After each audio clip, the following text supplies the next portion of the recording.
It's roughly 6 a.m. in Israel. A series of fighter jets takes off, armed with long-range high-precision missiles. According to CIA and Israeli intelligence, a significant portion of Iran's leadership has gathered here, in a compound in Tehran. Among them, Ayatollah Ali Khamenei, the country's supreme leader. 2 hours and 5 minutes after the jets took off, Israeli missiles strike the compound.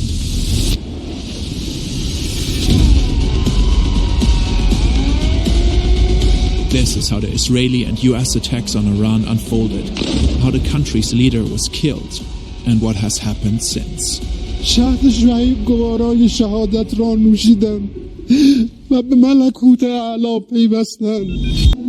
The US, Israel, and Iran have a long history of tensions.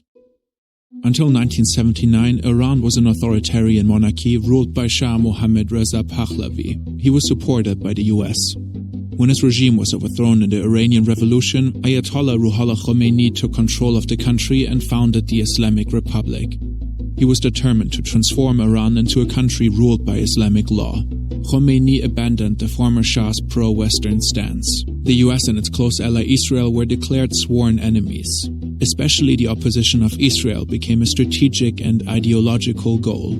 Ruhollah Khomeini died in 1989 and was succeeded by Ali Khamenei, a cleric who quickly rose through the ranks and had become a key figure in the religious leadership of the country. Over time, Iran, Israel, and the US repeatedly engaged in conflicts. Sanctions were imposed onto Iran. Iran became a key financier of anti-Israeli militias in the region. In 2002, it was uncovered that Iran was enriching uranium at 2 secret locations. The enriched uranium could be used for nuclear reactors or nuclear weapons, a fear the US and its allies had had for a while already. Iran has repeatedly denied its alleged pursuit of nukes. The US and Israel ran many attempts to stop the nuclear program.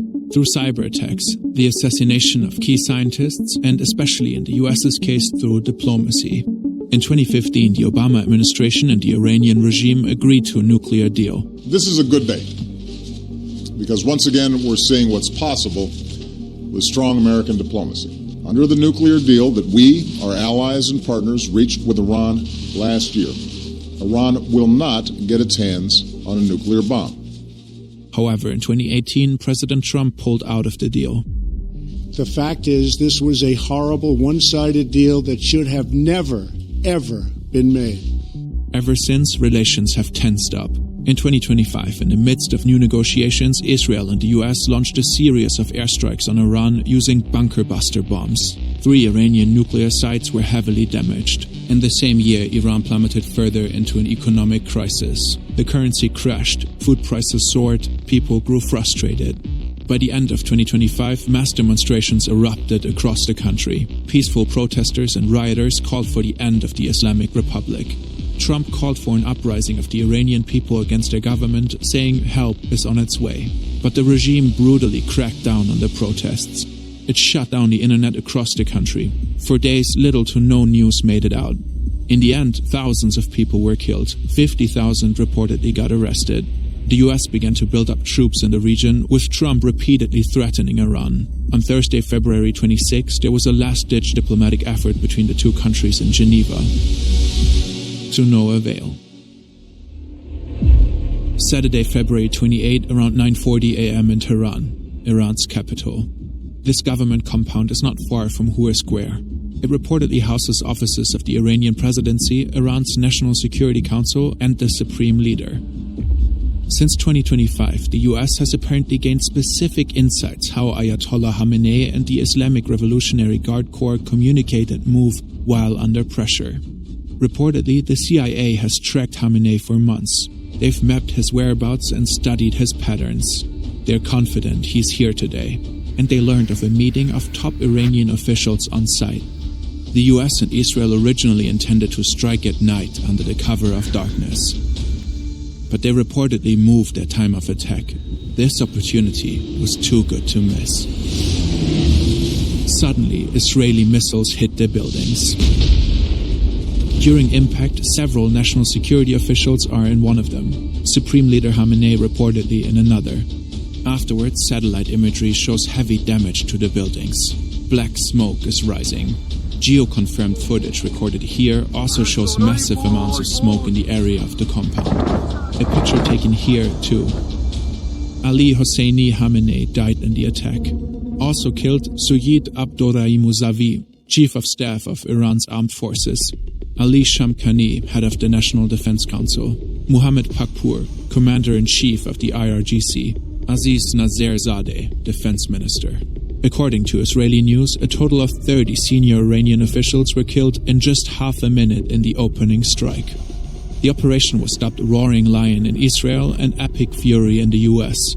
It has been planned for months. Masoud Pezeshkian, president of Iran, however, survived.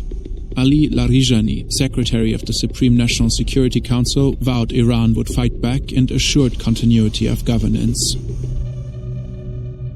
The strike on the government compound was just one part of the operation. Afterwards, Israel reportedly take out Iran's air defenses, especially around Tehran. In a third wave, Israel deploys roughly 200 fighter jets, bringing much of its air force into Iran. The goal is reportedly to destroy as many Iranian missiles as possible, as fast as possible. The US reportedly joins in about 30 minutes after the attack on Iran's leadership. According to the New York Times, their attacks focus primarily on targets in eastern Iran, far away from Israel. They also attacked the Iranian fleet. Reportedly, US warships fired Tomahawk cruise missiles at Iranian targets. American ground forces use artillery rocket systems.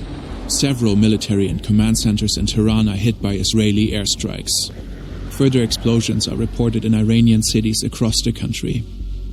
Trump releases a video officially announcing the military operation and urges the Iranian people to take over their government. When we are finished, take over your government. It will be yours to take. Netanyahu later does the same. Shortly after their announcement, an airstrike hits the Sarayeh Tayyibi Elementary Girls' School in Minab, Hormozgan province. Iranian state media and officials claim that at least 175 people got killed, most of them likely children. These numbers have not yet been confirmed independently. According to the New York Times, the school is adjacent to an Iranian naval base. US Central Command announced an investigation into the strike. Iran launches Operation True Promise 4 and the retaliatory strikes begin. Countless missiles are fired at dozens of sites across the Middle East. More than 200 missiles are launched at Israel alone. In solidarity with Iran, the Houthis in Yemen announced that they will resume attacking shipping lanes in the Red Sea. This effectively ends a 3.5-month pause following the 2025 Gaza ceasefire. The US-led coalition reportedly intercepts several drones and missiles heading towards Erbil in the Kurdistan region of Iraq with no casualties. Multiple news outlets later report explosions near Erbil International Airport where US soldiers are stationed. That afternoon, Dubai International Airport is hit with an Iranian drone, striking Terminal 3 and effectively closing UAE airspace. Several luxury hotels like the Burj Al Arab and Fairmont de Palm are set on fire. It's unclear whether this was the result of a direct attack or if the fires were caused by debris from intercepted missiles. But the UAE isn't the only country targeted by Iran. In Bahrain, missile and drone attacks hit the US Navy 5th Fleet headquarters. Footage shows what appears to be an Iranian Shahed drone striking a tower block roughly 20 minutes from the facility. In Qatar, the Ministry of Interior reports 66 ballistic missiles were fired at the country. The debris reportedly injured at least 8 people. In Saudi Arabia, the Prince Sultan Air Base is targeted by ballistic missiles, which are reportedly successfully intercepted. In Jordan, the military reports that it has intercepted and downed 49 drones and ballistic missiles, likely headed for the major US military bases across the country. In Kuwait, Iranian drones strike 2 passenger terminals of the Kuwait International Airport. In Syria, debris from an Iranian missile kills at least 4 civilians while injuring several others. Both Qatar and Saudi Arabia announced that they reserve the right to respond. The Arab League condemns Iran's attacks. Following the blanket strikes by Iran, NATO senior command said its missile defense systems in Europe and its early warning radar in Turkey are on alert. Some experts warn that Iran may activate sleeper cells in Europe and North America. There are many more events and details we can't cover in this video, as attacks continue back and forth. So let's zoom out a bit. The US's involvement in the attacks is controversial. On Truth Social, Trump said this: "Our objective is to defend the American people by eliminating imminent threats from the Iranian regime. Its menacing activities directly endanger the United States, our troops, our bases overseas, and our allies throughout the world." It's an argument for a war of necessity. An attack was looming across the sea, so the US had to strike preemptively. But it's unclear how Iran's activities directly endangered the United States. Iran was apparently years away from obtaining a nuclear weapon, according to the US's own intelligence. The country's ballistic missile arsenal is estimated to reach no more than 3,000 kilometers, a threat to neighboring countries, but not to the US.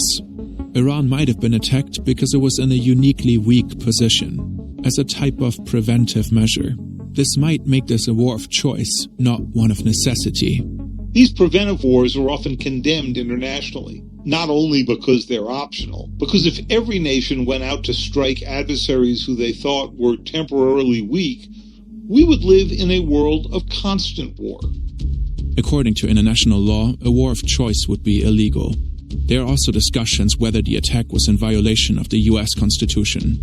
Trump started the war without congressional approval. Across the US and parts of the world, protests erupted, partly against the Iranian regime, partly against American involvement in the war. Oil prices have risen sharply. Experts warn of an impending global energy crisis because of the closure of the Strait of Hormuz. In Iran, people celebrate the death of Ayatollah Khamenei. Others are grieving. At this point, it remains unclear who will succeed him. For now, the regime formed a provisional government. It seems set on revenge and continues to strike Israeli and US bases. The exact number of deaths is hard to determine at this point. According to the US military, so far 3 American soldiers have been killed, with 5 seriously injured. According to Al Jazeera, 10 people have been killed in Israel, 3 in the UAE, 1 in Bahrain, 1 in Kuwait, 13 in Lebanon, and 2 in Iraq. The Iranian Red Crescent has reported that since the attacks, at least 555 people have been killed, with hundreds injured. According to the Times of Israel, these numbers do not differentiate between military and civilians. To escalate further in the upcoming days.